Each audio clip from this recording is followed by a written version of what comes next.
Interpeller les élus sur, d'une part, la nécessité d'entretenir les infrastructures, mais d'autre part, de leur rappeler que c'est avant tout un outil pour la croissance verte, et donc l'attractivité du territoire, la création d'emplois, mais aussi la réponse aux préoccupations de nos concitoyens qui ont évolué au cours de ces dernières années. Le rôle de nos entreprises à travers l'aménagement du territoire et bien évidemment on a besoin nous de visibilité et de perspectives d'activité de manière à continuer aussi ce qu'on essaye de faire tous les jours, c'est-à-dire embaucher, former et investir dans de nouveaux matériels et dans de l'innovation.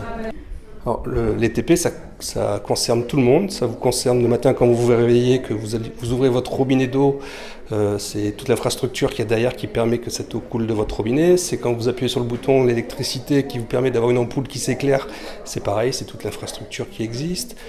Quand vous prenez votre voiture, vous prenez votre route, vous prenez la route pour aller à votre travail par exemple, ben c'est pareil, c'est ce qui vous permet de vous rendre à votre travail, de vous rendre à l'école, c'est ce qui vous permet de franchir les vallées, c'est ce qui vous permet de passer sous une montagne, c'est tout cela, là, les TP, c'est toutes les infrastructures qu'on a créées au cours des 50 dernières années, voire 60 dernières années, qui permettent de faire qu'on est dans un pays où on peut se rendre là où on veut, quand on veut, et qu'on peut y vivre surtout. Je résumerai comme ça, c'est les infrastructures, c'est la vie. C'est pas tout à fait rose, non. Disons qu'on vit une période, on a l'impression de voir le bout du tunnel, si je puis dire. C'est vrai notamment dans les grandes métropoles de la région, hein, que ce soit Toulouse ou Montpellier.